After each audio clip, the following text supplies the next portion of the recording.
When everything cycled out, Namimura in the 39 was still the leader, but now she has extended her lead to about 10 seconds over Lawrence Burr. All those cars are a lap down. Here comes Burr in the 66, followed by Ricky Flush, who is also a lap down. Coming through turn 3, Antonio Cristani's car, still running a lap down, breaks down on him. Harry Enola and Joey Harrison stack up, resulting in the 100 car getting spun around. And Cristani comes to rest at the exit of turn 4. Kurt Walker gets really loose trying to avoid him, and Kevin Monroe spins off the track, reacting to the 58's presence.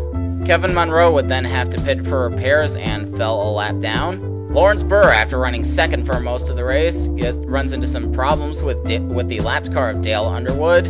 Underwood washes up the track and spins both cars around. There goes Harry Enola to take second.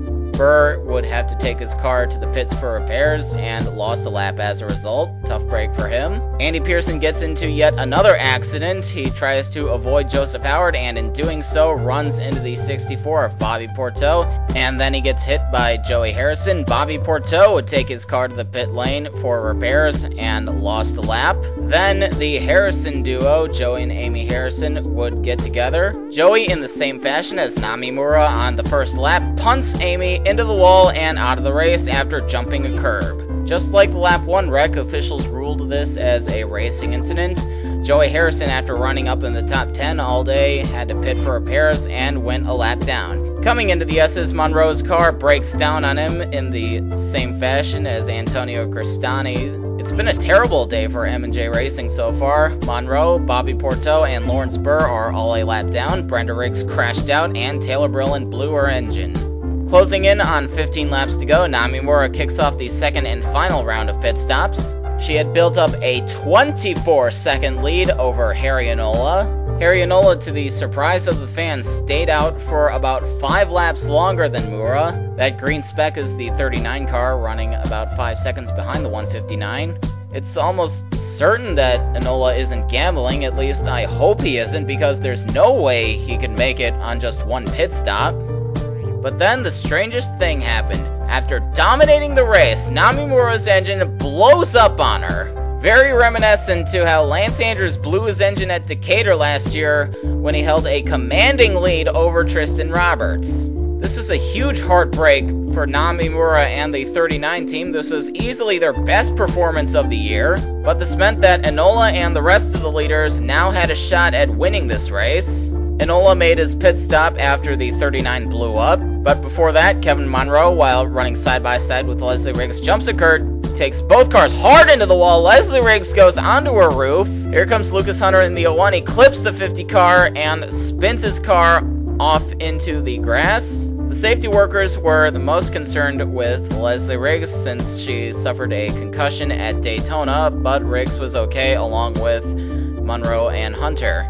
Kurt Walker stayed out a lap after Harry Enola, and when everything cycled out, Enola was the leader with Walker in second and Bigsby Foot in third. This is a career day for Harry Enola, who has not won since his debut at Daytona in 2007, and Bigsby Foot, who is having one of his best performances ever. Henrietta Laverne III, the last gravity racing car on the track, is also having a career day in her second start, running up in the top 10. She was on the verge of getting sacked from that car after failing to qualify for the first 3 races. However, no one could catch Harry Enola, and after spending 3 seasons as nothing more than a midfielder, Enola takes the victory in his new ride for Riggs Motorsports.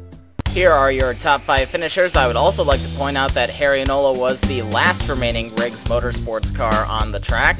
His teammates Leslie Riggs, Allie Riggs, and Ricky Navarro all crashed out. Kurt Walker couldn't quite avenge Namimura, so he had to settle for second. His last win came all the way back in 2007, by the way. Bigsby Foot comes back from his Hattiesburg penalty to post one of his best finishes ever in this series. The quote-unquote rookie, Joseph Howard, takes the first top 5 for MRD Motorsports this season. Joseph Howard, of course, was a former 3-time TM Master Cup Series champion.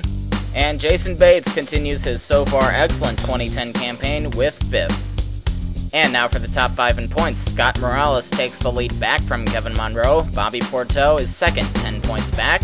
Jason Bates runs third, 1 point behind Porteau. Monroe falls back to fourth after all his problems today. And Andy Pearson, despite getting into several incidents today, hangs on to fifth.